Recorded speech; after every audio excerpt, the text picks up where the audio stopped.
Guys, welcome to this edition of Ticket Talk. I am thrilled, honored, and humbled to have a great friend, Bill Fagan, President of Business Operations of the Cleveland Cavaliers, on today's podcast. Bill, welcome on. How are you?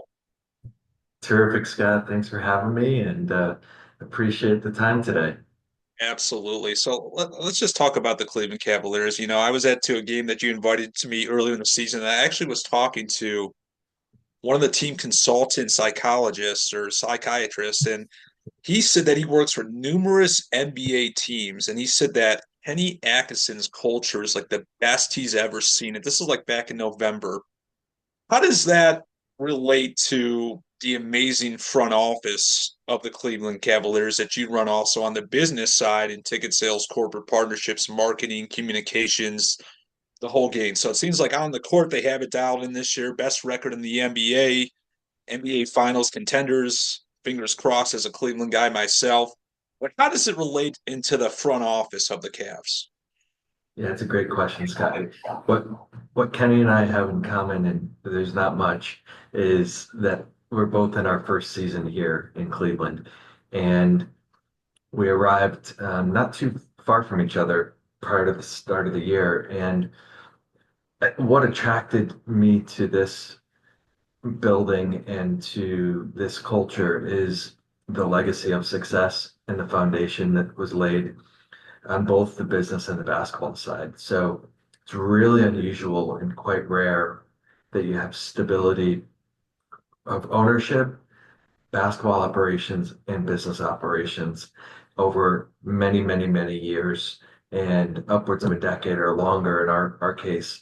And so even when you have a new head coach, or in my case, a new president of business operations, because the foundation is so strong, you can inter you can interplay one perhaps key role as such, and that foundation and that culture is not dramatically impacted. And if it works, and if it's the right fit, perhaps hopefully it's additive. So you take something that's really, really good, and and on the basketball side, you say, how do we get one level up? How do we make it one more round in the playoffs? How do we just improve our skill set one level up?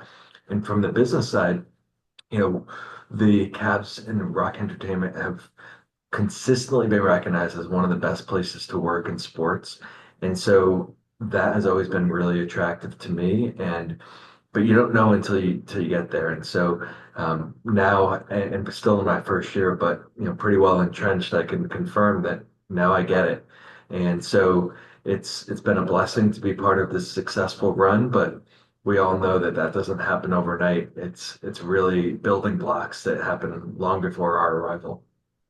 Absolutely, no, great organization within the Cavs. Obviously, you and Kenny are bringing great luck his first season within the organization. I mean, definitely the most exciting season I've seen. Everyone is stoked about the Cavs. I mean, regular season games, like it's a huge deal. The ticket market is through the roof. I mean, if you watch our show, we talk about how it pays to wait for most live events in sports and in concerts and ticketing. For the Cavaliers, it doesn't. I mean, if I'm looking at a Cavs market and I'm trying to take a hot day to a game on a Friday night against New York Knicks, I'm paying $600-700 per ticket. So I'm like, I'm so impressed just like with the demand that you are creating with the ticket staff and so forth. Obviously, you're at a much higher level now, overseeing all operations of revenue, but just extremely expressed. But really going back to your roots, obviously, with the Aspire group, which is now called Playfight Aspire.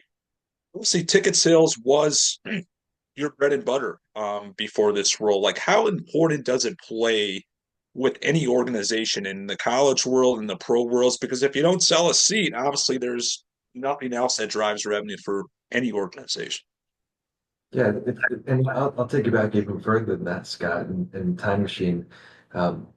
This building where I'm sitting, which is now Rocket Arena, um, we're celebrating our 30th year in this building, and this is actually the building where I had my first interview for a ticket sales job, Wow.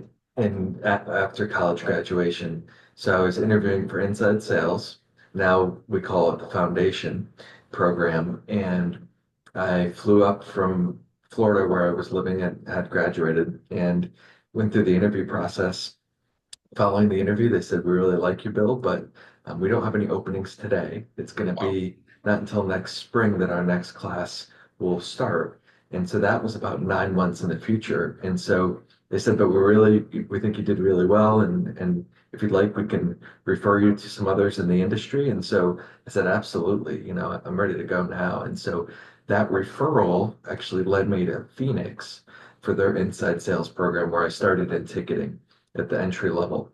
And so I've really got a great feel for the foundation of the skills that were really essential to being successful, not just in ticket sales, but in relationship building that would become transferable for the rest of my career. And so that revenue generation function, which is nothing more authentic and fundamental than selling a ticket and how that influences the fan experience and how that fan experience can help create a home court advantage and how that home court advantage can really influence wins and winning and culture. And so you really get an appreciation for that when you're selling tickets on the front lines and servicing those accounts and getting to know those people on a one-to-one basis and what really motivates them to buy that ticket and whether that is for business purposes, for their employees, for their clients, for various entertainment, or maybe they're just a fan, or they are a part of a group and they're a group attendee and they would have never attended a game had they not been affiliated with being a member of that social organization. And so there's so many different reasons that people buy a ticket, but at the end of the day, the one thing that thread that really weaves through all of this is that we really value those fan relationships. And in the seat that I'm in today, the ticket sales world is very much central to the heartbeat of the organization because those fans really do drive that atmosphere. And so I find myself spending a good amount of time with our ticketing team, which is phenomenal, regardless of what's happening on the court or of course, we have more than the Cavs. We've got the Monsters AHL team and the Charge G League team, and we support many other events and concerts and live events. But the selling of a ticket, the servicing of a ticket is just so fundamental. And so for me to have started on my first interview, being in this building and to boomerang all the way back and have the opportunity to return into this role many years later, it's been very rewarding. That's so cool. I didn't realize that. So you first interviewed with the Cavs and you ended up with the Suns. And obviously I assume that that's where you met Nick Barlage, who's CEO and you're basically his right-hand man right now with the Cavs.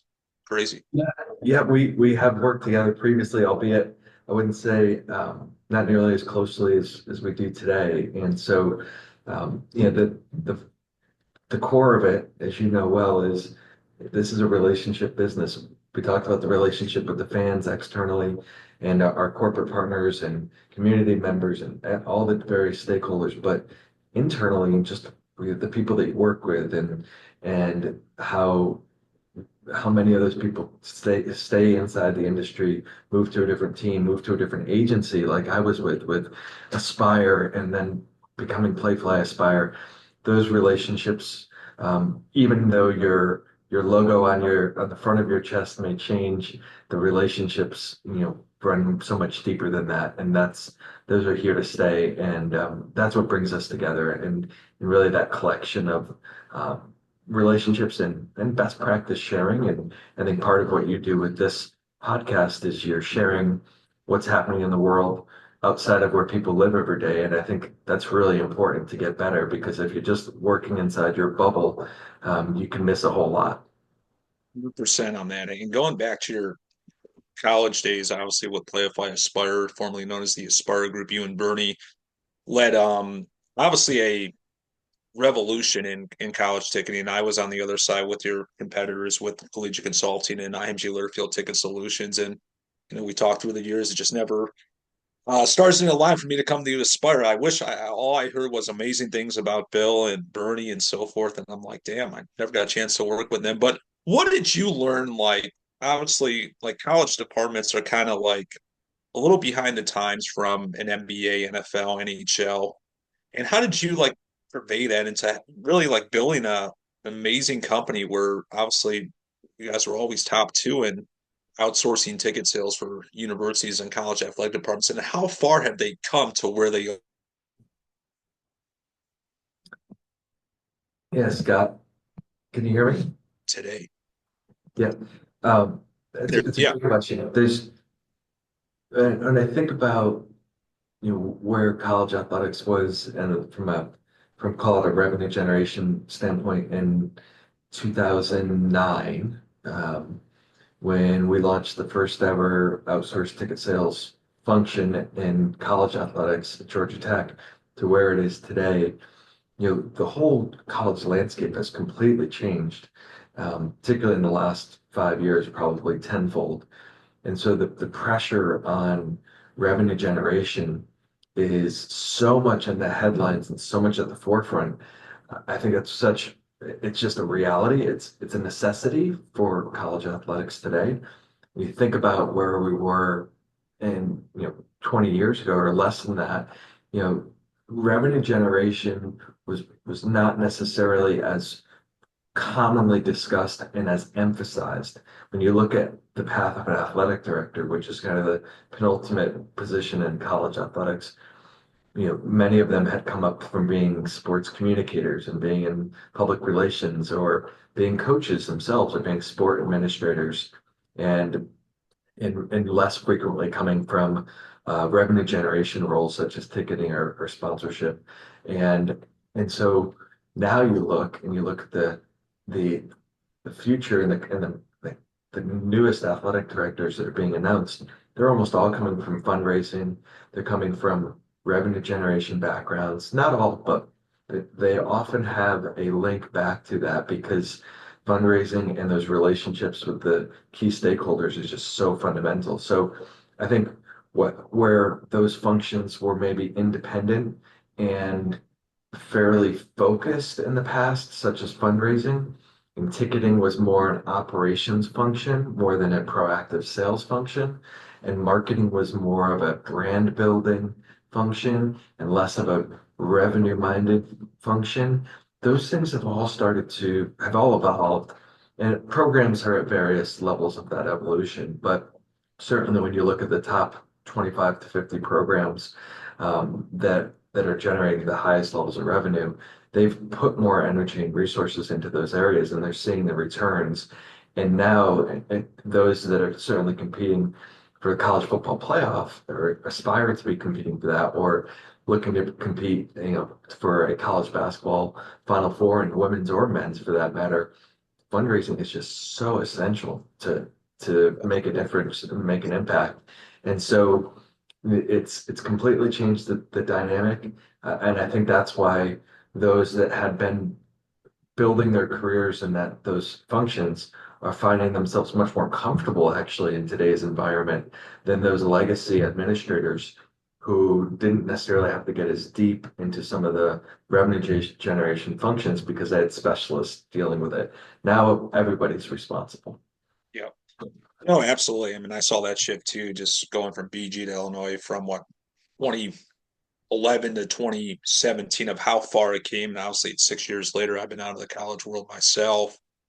Just talking to folks, it's all revenue generated. And you're right, like the external ADs come from the Aspire group. They come from the Learfields, and you'll see the future ADs come from the Aspire groups, the IMG Learfield folks too. So it's great to see that the foundation on the ticket sales front that Playfly Aspire, IMG Learfield, the other organizations too have laid the forefront of revenue generation in college athletics is more important than ever, obviously, with the NIL and the fundraising, the pressure that comes into it. So great feedback on that. Back to the NBA real quick. And obviously, even though the Cavaliers are having amazing year, and you mentioned that they're having the best revenue ticket sales year ever, which is phenomenal.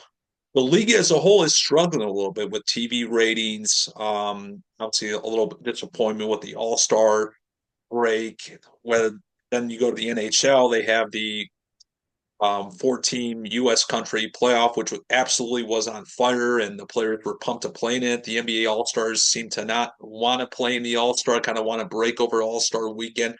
How does the NBA as a whole improve their image and like what ideas do you have if you go to a league office meeting with Adam Silver to you take into them to improve the league as a whole? Yeah, it's a good question, Scott. And I think the NBA has always been at the front of innovation. We have, the youngest demographic of fans that are consuming our content. They may not be watching a traditional broadcast, um, but when you look at locally here, that this season, Cavaliers are leading in local broadcast viewership, getting upwards of a 5.0 rating, which is unbelievable. And so what that tells us is that our fans in our region are going out of their way to tune into our broadcasts.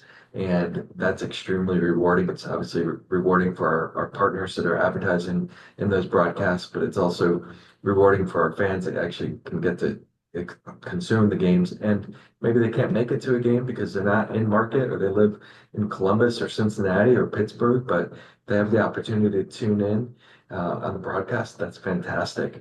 And then, when you go to the league level, yes, the trends have been, I would call it flat. Last results I saw was, on TNT broadcasts were maybe up a little bit, and on ESPN they were down a little bit, the national broadcast. But when you blend the two, they were pretty well flat. And so that's not something to be proud of, but a bit challenging for us to control from an independent market.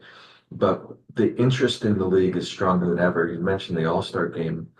When the league aggregates all of its social media followers and viewers of All-Star weekend, there's over 5 billion, thereabouts 5 billion viewers that consume content from All-Star weekend. To put that in some perspective, Scott, that's about the same as a Super Bowl this year. Wow. So when you think about viewership, there's a lot that's talked about linear broadcast, but that's just one avenue. When you think about all of the other ways that our fans are consuming content, it's unbelievable when you look at some of the YouTube channels and some of the real-time video and really fan developed content. When Victor Wembanyama was playing in New York now, probably 3 months ago or so, there was a video of him going out into the park and playing chess in the public. That view was the most watched, more watched than any NBA game all year because it's personal, it's connection, it's a worldwide phenomena of this young talent, and he's being a normal guy. He's going to the park and playing a game, but it's that type of content that is, I think, really essential that we all, as sport marketers, continue to look to integrate into the way that we are delivering our own experiences to our fans, because it's not just what happens in the scope of that broadcast or that game. Fans want to know what's happening pregame. When we do when every home game, we're doing our social media team is following our guys as they enter the building to do the fit check and see what they're wearing, what their threads are. And so, because that's what we find our fans are actually clicking on and they want to see and they want to engage with that content. And same post game. And so the more ways we can find ways to integrate and make and connect our players, our coaches to the fans outside of the walls of the broadcast, I think the more success we're going to have in building the brand to the next level, building more future fans for life, and whether they're going to buy a ticket, maybe not, whether they're going to become season ticket members, maybe not, but if they identify as a fan of the team, that's pretty powerful, and so that's a great foundation to build on. Fantastic, man. I mean, I'll have to call you Commissioner Fagan someday when you take over Adam Silver in the future. That's a great answer for the league wide and great representation of obviously YouTube, the social media that maybe the media doesn't talk about, but you are getting hits as the Cleveland Cavaliers as the NBA as a whole. So that's a fantastic answer. And really like to wrap it up, like for that young sports executive, obviously you started your career with the Dolphins as an intern, was going to be the Cavs, ended up being the Dolphins, and you went to the Suns. Like, what do you recommend for a graduate student getting into their first inside sales role or within a college athletic department? And really to build their career and go through the foundation of moving up the ladder, just like you did, going from game day intern of the Dolphins to president of business operations at the Cleveland Cavaliers. That's obviously a lot of people's dreams. What do you recommend for them to follow your path or a similar path? We talked about this at the foundation level quite a bit, which is be where your feet are. Don't get too far ahead of yourself. Be the best at today. That means the best at today's job, today's task at hand. If focus on celebrate the wins. Every day, we all have this exercise of oftentimes putting together your to-do list of what do you want to accomplish today. And we may have a lot of tasks or projects listed. Most of the time, that list is probably longer than you can reasonably accomplish in a day. At the end of that day, the question is, do you look at and focus on the things that you didn't accomplish and the boxes that are not checked, or do you celebrate the wins for the things that you got off your plate and you got done? If you celebrate on the wins and you celebrate on the things that you move forward, you progressed, tomorrow's going to be a better day. And you'll be more empowered and more energized to do those things that are still unchecked. And perhaps even seek resources and help to help accomplish some of those things on that broader agenda where you can bring other people in. So it's very much about control what you can control and understanding that you can't do it all. You can't be everything to everyone, but focusing on what you can control. And invariably, the people that do that consistently, people start to recognize that. And you start to see more success. You start to see more wins on the right side of the page versus the unchecked boxes on the left side of the page. And those wins start to build this kind of positive energy. And then, in the spirit of starting your career and moving up the career escalator, your leaders will recognize that. And that recognition will lead to promotion opportunities, lead to referral of other career opportunities. And I'll tell you, Scott, for me, ever since that interview in Gund Arena, which became Quicken Loans Arena and Rocket Mortgage Fieldhouse to Rocket Arena today, that was the last time I ever had a formal interview that was a job that I applied for. Um, Wow. and that's really just because focusing on today, be the best, win today, win tomorrow, win the next day, but only one day at a time. And have some preparation for those days, but don't lose sight of being the best today. Because at some point in time, somebody will tap you on the shoulder and acknowledge that work, and you will get rewarded for it. And so that's what I've seen in hiring over 1,000 people, over 1,200 people under the Aspire Group umbrella into this industry. And here we have 550 full-time team members, another 1,000 part-time team members. We're constantly recruiting, hiring, retaining, and the people that are consistently just doing the best at today, they're going to get rewarded for it, and that's so rewarding. And therefore, you don't have to be too distracted about what could be or what wasn't, because you can trust that good things will happen, but by doing really well today. Wow, very powerful message, man. If you're a youngster listening to this, rewind this segment and listen to it again. We'll cut it too so that you can hear it again. That's awesome stuff. Well, Bill, thank you so much for coming on. We'll see you to some upcoming Cavs games for sure, and maybe get together for some coffee, dinner in the future too, since you're here in the Cleveland area. And great to have you on as always. We'll talk soon. Thanks, Scott. Go Cavs. Go Cavs.